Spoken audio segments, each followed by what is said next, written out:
प्यारे दोस्तों, शिक्षाविद प्रजापति यूट्यूब चैनल पर आपका स्वागत एवं अभिनंदन। आज का अपना हिंदी का वीडियो है और हिंदी में जो आज प्रकरण पढ़ने वाले हैं उस प्रकरण का नाम है अविकारी शब्द। शब्द दो प्रकार के होते हैं, विकारी शब्द होते हैं और अविकारी शब्द होते हैं। विकारी शब्द जिसमें लिंग, वचन, काल, कारक, पुरुष से परिवर्तन हो जाता है अर्थात विकार उत्पन्न हो जाता है, ऐसे शब्दों को कहते हैं विकारी शब्द। लेकिन आज हम क्या पढ़ने वाले हैं? अविकारी शब्द।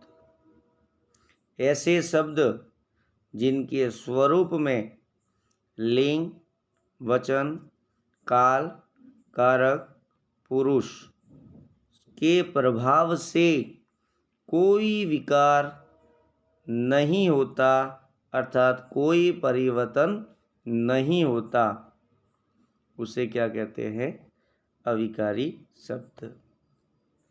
अविकारी को ही अव्यय नाम से जाना जाता है। तो परिभाषा समझ में आपको आ गई होगी। अव्यय अर्थात अविकारी शब्द किसे कहेंगे? ऐसे शब्द जिनके स्वरूप में लिंग, वचन, काल, कारक, पुरुष से कोई परिवर्तन नहीं होता, ऐसे शब्दों को क्या कहते हैं? अविकारी शब्द। क्लियर? दूसरा पॉइंट कि जो अविकारी शब्द होते हैं इनके कितने भेद होते हैं, तो नोट करना। अविकारी शब्दों के जो भेद है वो 4 प्रकार से होता है। कितने भेद होते हैं? 4। पहला क्रिया विशेषण, दूसरा समुच्चय बोधक अवयव और तीसरा है संबंध बोधक अवयव और चौथा है विस्मयादि बोधक है वो अवयव। कितने प्रकार के हो गए? 4। आपको दिमाग में रखना है, परिभाषा आपको याद हो गई। ऐसे शब्द जिसमें लिंग, वचन, काल, कारक, पुरुष के प्रभाव से कोई परिवर्तन है वो नहीं होता। 4 प्रकार कौन कौन से? क्रिया विशेषण अवयव, समुच्चय बोधक अवयव, संबंध बोधक अवयव और विस्मयादि बोधक अवयव। 4 प्रकार हो गई। थोड़ा देख लेते कि जो पहला था क्रिया विशेषण, दूसरा समुच्चय बोधक अवयव, संबंध बोधक अवयव और विस्मयादि बोधक अवयव। सबसे पहला क्रिया विशेषण। क्रिया विशेषण कहते किसे? समुच्चय बोधक अवयव किसे कहा जाता है? संबंध बोधक है वो अवयव किसे कहा जाता है? और विस्मयादि बोधक है वो अवयव किसे कहा जाता है? जब तक हमें इनका अर्थ मालूम नहीं होगा तो हमें वो अविकारी शब्दों को पहचान नहीं कर सकते। क्रिया विशेषण पहला क्या है आपका? क्रिया विशेषण। क्रिया विशेषण किसे कहेंगे? ऐसे अव्यय शब्द जो क्रिया की विशेषता बताते हैं। ऐसे अव्यय शब्द जो क्रिया की क्या बताएंगे? विशेषता बताते हैं। ऐसे शब्दों को क्या कहा जाता है? क्रिया विशेषण। समझ में आया होगा। दूसरा आता है आपका समुच्चय बोधक अवयव। समुच्चय का मतलब क्या होता है? 2 पदों को या 2 वाक्यों को जोड़ने का कार्य करता है। 2 पदों को, समुच्चय का मतलब क्या होता है? जोड़ना। क्या जोड़ना? 2 पदों को या 2 वाक्यों को जोड़ने का जो कार्य करता है वो क्या है आपका? समुच्चय बोधक अवयव। समझ में आया होगा। अर्थात ऐसे अवयव शब्द जो एक शब्द को दूसरे शब्द से या एक वाक्य को दूसरे वाक्य से अथवा एक वाक्यांश को दूसरे वाक्यांश से क्या करते हैं? जोड़ने का कार्य करते हैं, उन्हें कहते हैं समुच्चय बोधक। ठीक है, समझ में आ गया होगा आपको। उसके बाद तीसरा पॉइंट है अपना संबंध बोधक है वो अवयव। संबंध बोधक अवयव किसे कहेंगे?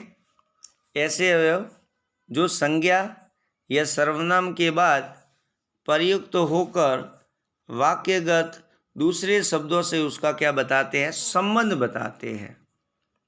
क्या बताएंगे? वाक्य के अंदर जैसे अवयव जो संज्ञा और सर्वनाम के बाद जो प्रयुक्त होकर वाक्य में दूसरे शब्दों से उसका क्या बताते हैं? संबंध बताते हैं। ऐसे अवयव को संबंध बोधक अवयव कहा जाता है। समझ में आया होगा? ठीक है ना? संबंध में कहा कि री, ठीक है ना? इस प्रकार के शब्दों वाक्य में आप पहचान है वो कर सकते हैं। उसके बाद आता है आपका विस्मयादि। विस्मयादि बोधक में आपको हर्ष, शोक, आश्चर्य, तिरस्कार आदि के भाव सूचित करने वाले अवयव को क्या कहते हैं? विस्मयादि बोधक अवयव कहा जाता। हाँ, समझ में आया? उसकी पहचान आपको एक सीधी लाइन और नीचे एक बिंदु दिखेगा। तो ऐसे अवयव जिनके द्वारा अपने मनोभावों की अभिव्यक्ति होती है, मनोभावों के परिणाम स्वरूप उनका उच्चारण एक विशेष ध्वनि से होता है, जैसे हर्ष, शोक, आश्चर्य, तिरस्कार, प्रेम, ठीक है ना? ऐसे शब्द क्या होंगे? आपके विस्मयादि बोधक में आएंगे। समझ में आया होगा आपको? हर्ष, शोक, आश्चर्य, घृणा, क्रोध, वो भी ऐसे ये शब्द है वो वाक्य के शुरुआत में आपको मिलने वाले हैं। ठीक है ना? तो हमने क्या पढ़ा? अविकारी शब्द, अविकारी किसे कहा जाता है? उसके बाद में हमने पढ़ा अविकारी शब्दों के भेद कितने होते हैं। तो 4 भेद बताए मैंने। अब उसके बाद में आपको क्या करना है? क्रिया जो विशेषण है, जैसे हमने अविकारी के 4 भेद बताए, उसमें पहला भेद क्या था? क्रिया विशेषण। तो क्रिया विशेषण के ही 4 उपभेद हैं। क्रिया विशेषण के क्या है? 4 उपभेद हैं। चारों के नाम आपको याद होने चाहिए। पहला आपका याद रखे तो स्थानवाचक क्रिया विशेषण। पहला कौन सा है? स्थानवाचक क्रिया विशेषण। दूसरा कालवाचक क्रिया विशेषण। तीसरा रीतिवाचक क्रिया विशेषण। और चौथा है परिमाणवाचक क्रिया विशेषण। ठीक है? समझ में आया होगा आपको? क्रिया विशेषण के कितने भेद हैं? 4। कौन कौन से? कालवाचक क्रिया विशेषण, स्थानवाचक क्रिया विशेषण, रीतिवाचक क्रिया विशेषण और चौथा है परिमाणवाचक क्रिया विशेषण। इनका भी अर्थ देख लेते हैं। पहला है आपका स्थानवाचक क्रिया विशेषण। किसे कहेंगे स्थानवाचक क्रिया विशेषण? ऐसे अवयव शब्द जिसमें क्रिया के घटित होने के स्थान का बोध होता है। समझ में आया? ऐसे अवयव शब्द जिनसे क्रिया, जो क्रिया हो रही है, उस क्रिया के घटित होने के स्थान का ज्ञान अगर प्राप्त होता है तो उन्हें कहते हैं स्थानवाचक क्रिया विशेषण। जैसे यहाँ, वहाँ, वहीं, कहीं, ऊपर, नीचे, बाएं, दाएं, दूर, अंदर, बाहर, सामने, निकट, ये सभी क्या है? स्थान का बोध है वो करवा रहे हैं। समझ में आया होगा? स्थानवाचक क्रिया विशेषण यहाँ, वहाँ, दाएं, बाएं, ऊपर, नीचे, इधर, उधर, बाहर, भीतर, पास, दूर, समीप, ठीक है ना? ऐसे शब्द होंगे। ये इन शब्दों को क्या कहा जाता है? स्थानवाचक क्रिया विशेषण। ठीक है? उसके बाद दूसरा आता है आपकी कालवाचक क्रिया विशेषण। कालवाचक क्रिया विशेषण किसे कहेंगे? ऐसे अवयव शब्द जो क्रिया के होने का समय व्यक्त करेंगे। क्रिया कब हुई है, सुबह हुई है, शाम हुई है, कब हुई है, क्रिया के घटित होने का समय को इंगित करेगा। क्रिया कब हुई, ठीक है ना, तो क्रिया के होने का समय व्यक्त करती है, उन्हें कहा जाता है कालवाचक क्रिया विशेषण। समझ में आया होगा। जैसे का, आज, कल, सुबह, शाम, अभी अभी, ठीक है ना, दोपहर, ऐसे शब्द आएंगे तो समझ में आया होगा। आज, कब, जैसे ऐसे बहुत सारे अन्य उदाहरण, कल, जब, प्रतिदिन, प्राय, अभी अभी, लगातार, अब, तब, पहले, बाद में, तुरंत, प्रातः, ये क्या बता रहे हैं, समय का बोध कर रहा है। क्रिया कब हुई, समय का बोध करवा रहे हैं। कल, ठीक है, जैसे कल, तो कल क्या, समय का बोध हो रहा है। जब, प्रतिदिन, प्राय, अभी अभी, लगातार, अब, तब, पहले, बाद में, तुरंत और प्रातः। समझ में आया होगा आपको। कालवाचक में क्या होगा, क्रिया के समय का बोध करवाते हैं। और कुछ मैंने अवयव शब्द भी बताए आपको। कल, समय, जब, प्रतिदिन, प्राय, अभी अभी, लगातार, अब, तब, पहले, बाद में, तुरंत, प्रातः आदि। समझ में आ गया होगा। कालवाचक और स्थानवाचक। स्थानवाचक में क्या याद रखना, क्रिया विशेषण शब्द क्या होंगे, यहाँ, वहाँ, दाएं, बाएं, ऊपर, नीचे, इधर, उधर, बाहर, भीतर, पास, दूर, समीप, ये सभी क्या है, स्थान का बोध करवाते हैं। काल में आपको बता दिया मैंने, क्रिया के समय का बोध होगा, क्रिया कब हुई है, ठीक है ना, उस समय का बोध करवाते हैं। कल हुई है, जब, प्रतिदिन, प्राय, ठीक है ना, अभी अभी, लगातार, अब, तब, पहले, बाद में या तुरंत और प्रातः, ठीक है। तीसरा है रीतिवाचक। रीतिवाचक में क्या होगा, क्रिया की स्थिति का बोध होगा। ऐसे अवयव शब्द जो क्रिया की विधि या रीति को क्या करते हैं, व्यक्त करते हैं, रीतिवाचक क्रिया विशेषण कहलाते हैं। शॉर्ट में आपको याद रखना है कि क्रिया की स्थिति का है वो बोध करवाते हैं। क्रिया की स्थिति, क्रिया कैसे हो रही है, धीरे हो रही है, तेज गति से हो रहे है, मंद गति से हो रहे है, चुपचाप हो रहा है, अच्छी तरह से हो रहा है, ठीक है ना। तो ऐसे ये शब्द जो होंगे वो क्रिया की स्थिति का, काल का मतलब समय होता है, क्रिया के समय का बोध तो करवाते कालवाचक। और स्थानवाचक आपको बता दिया, स्थान के बारे में बताते हैं, जैसे यहाँ, वहाँ, दाएं, बाएं, ऊपर, नीचे, इधर, उधर, बाहर, भीतर, पास, दूर, समीप, ठीक है। काल में समय का बोध होता है, आज, कल, सुबह, शाम, अभी, तभी, दोपहर, ठीक है ना, ये शब्द। और रीति में क्रिया की स्थिति का बोध करवाते हैं। अर्थात कौन कौन से शब्द आ सकते हैं, जैसे अच्छी तरह से, धीरे, तेज, चुपचाप, ये सभी क्या है, रीति बता रहे हैं। धीरे धीरे, ये क्या आपका रीतिवाचक है, धीरे धीरे। क्रिया की स्थिति के बारे में, क्रिया हो रही है लेकिन धीरे धीरे हो रही है ना। झटपट, फास्ट, क्रिया काम है वो झटपट मतलब फास्ट हो रहा है ना। तेज है, अच्छी तरह, धीरे, तेज और चुपचाप, ये क्या है, क्रिया की स्थिति के बारे में जानकारी करवाते हैं। समझ में आ गया होगा। तो क्रिया की स्थिति का अगर बोध करवाए तो रीतिवाचक, स्थान के बारे में स्थान का बोध करवाए तो स्थानवाचक, और काल का है तो क्रिया के समय का बोध करवाते हैं। क्लियर हो गया। और चौथा है आपका परिमाणवाचक। चौथा कौन सा है आपका, परिमाणवाचक। परिमाणवाचक में क्या होगा, क्रिया के मात्रा का बोध करवाएंगे। ऐसे अवयव शब्द जो क्रिया की अधिकता, न्यूनता या आदि परिमाण का क्या करवाते, बोध।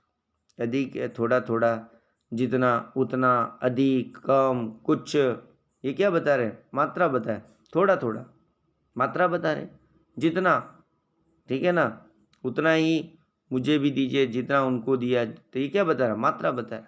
उतना, जितना, उतना, अधिक, कम और कुछ।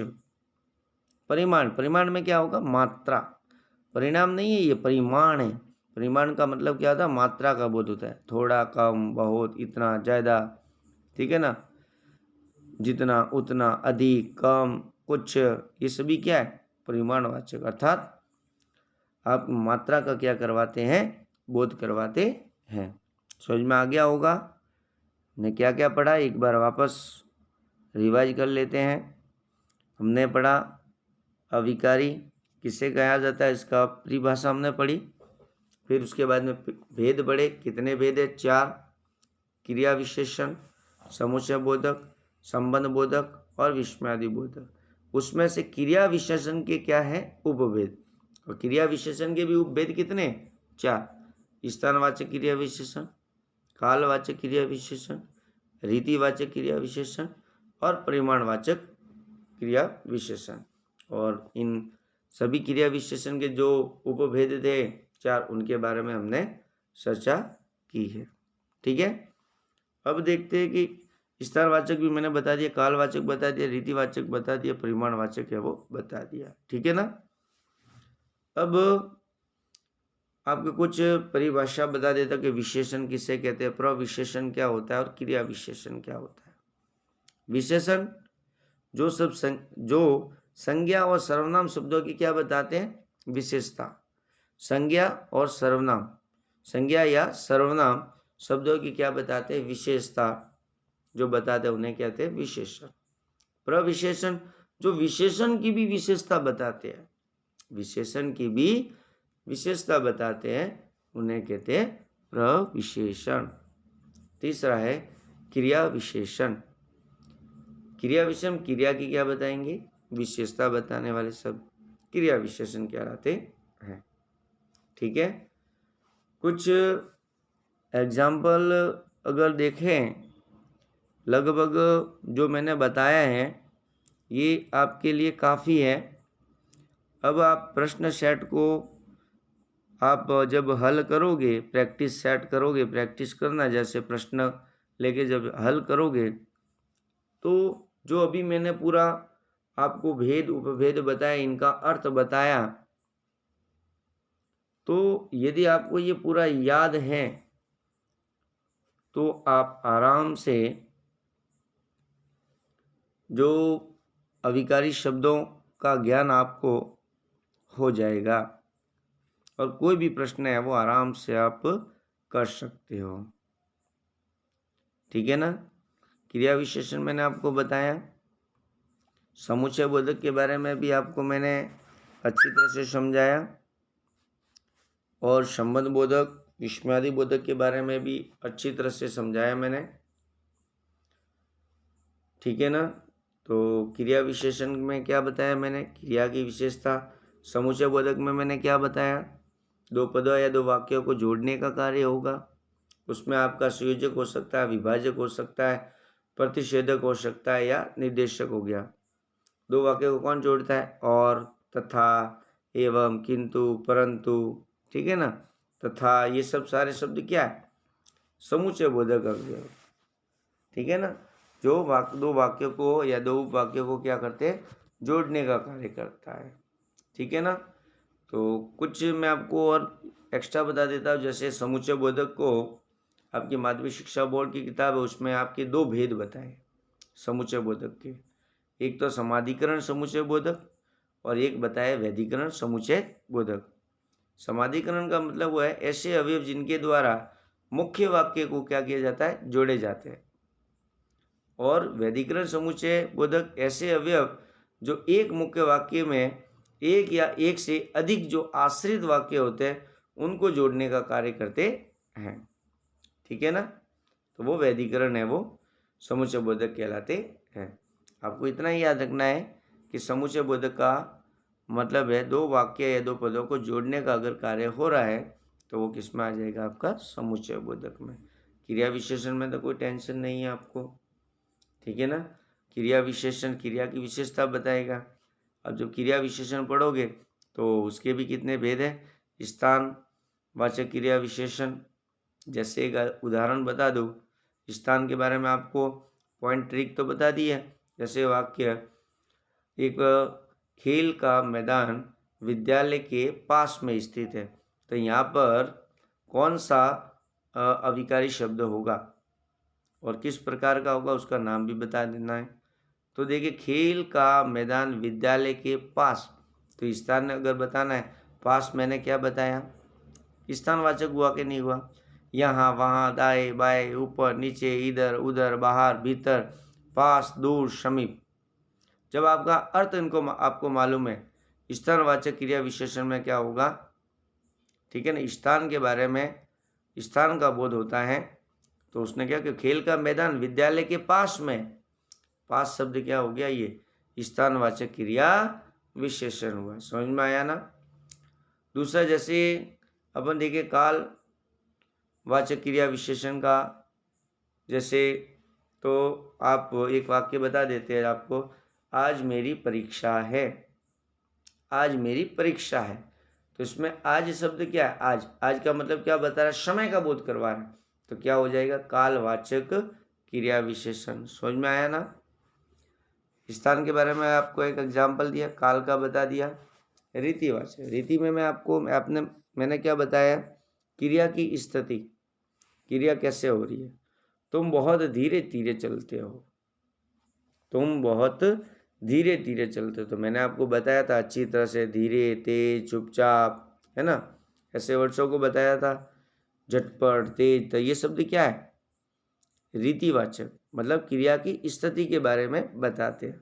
तो इस वाक्य में क्या हो गया, तुम बहुत धीरे धीरे चलते हो, तो इसमें कौन सा हो जाएगा आपके, रीतिवाचक। रीति में कौन सी क्रिया हो रही है, लेकिन कैसे हो रही है, उसकी स्थिति क्या है, धीरे धीरे चल रहे हो, लेकिन कैसे चल रहे हो, धीरे धीरे चल रहे हो।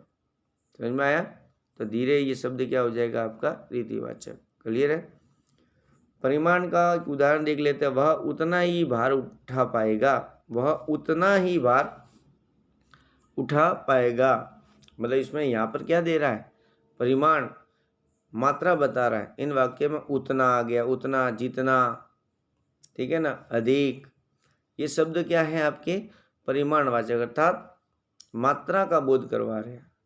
वह उतना ही भार उठा पाएगा जितना चाहो ले लो। दूसरा उदाहरण, नदी में पानी अधिक बह रहा है, क्या बता रहे हैं यहाँ पर, मात्रा बता रहे हैं। ठीक है ना, क्लियर हो गया होगा आपको। परिमाण के बारे में क्या होता है आपका, मात्रा, थोड़ा, कम, बहुत, इतना, ज़्यादा, ये शब्द हो जाएगा। मात्रा, कितना, थोड़ा, कम, अधिक, बहुत, इतना, ज़्यादा, ये सभी क्या है, परिमाणवाचक है, वो क्रिया विशेषण है। क्लियर हो गया। समुच्चय में आपका कोई स्थान, काल, रीति और परिमाण में कोई टेंशन नहीं होगा, आराम से समझ गए होंगे ये क्रिया विशेषण के क्या है, उपभेद। समुच्चय बोधक में क्या होगा, आपको बता दिया है कि दो वाक्य या उपवाक्यों को क्या करता है, जोड़ने का कार्य करता है।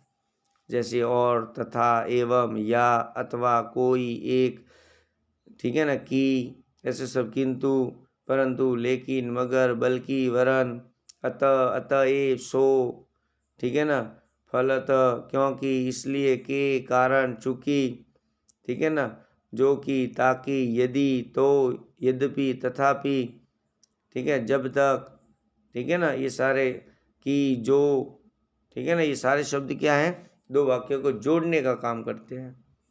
तो शॉर्ट में आपको मैंने क्या बता दिया था, ठीक है ना, और, तथा, एवं, किंतु, परंतु, ये सभी आते हैं संयोजक के रूप में, विभाजक के रूप में, प्रतिषेधक के रूप में और निर्देशक। ये सभी किस में आते हैं, समुच्चय बोधक में। जोड़ने का, संयोजक का मतलब जोड़ना, विभाजक मतलब दो वाक्यों को अलग करता है। ठीक है ना। तो इस प्रकार के जो अवयव होगा वो किस में आ जाएगा, समुच्चय बोधक अवयव में।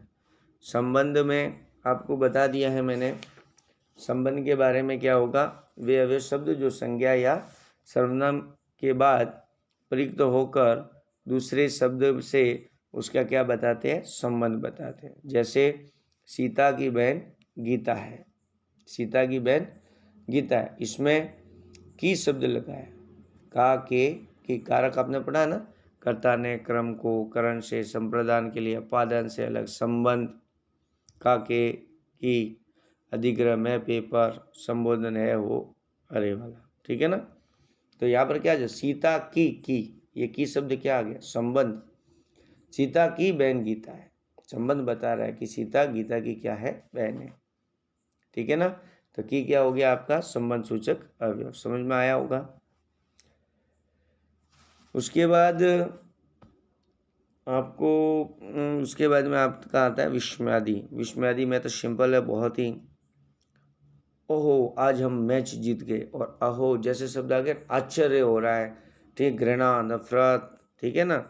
ऐसे अगर शब्द आएंगे विस्मयादि में, क्या आएंगे, हर्ष, शोक, आश्चर्य, तिरस्कार, ठीक है ना।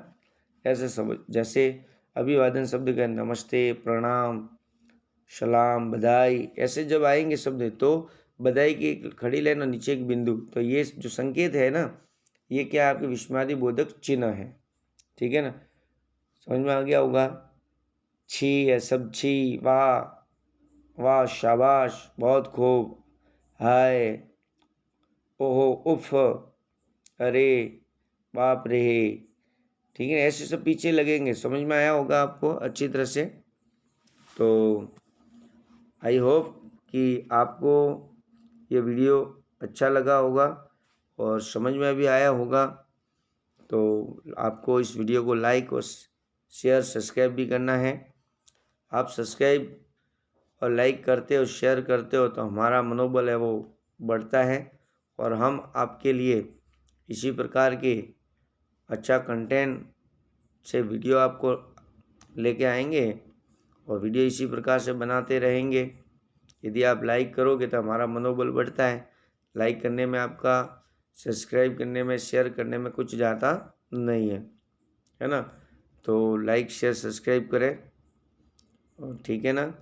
और नेक्स्ट अपन और कुछ नया हिंदी विषय के अंदर लेके आएंगे। तो अभी के लिए इतना काफ़ी, आज के लिए इतना बहुत है आपके। अच्छी तरह से उसको 1-2 बार पढ़े, ठीक है ना, समझ में आ जाएगा आपको अच्छी तरह से। तो वीडियो को लाइक, शेयर, सब्सक्राइब करें। Thank you. जय हिंद, जय भारत।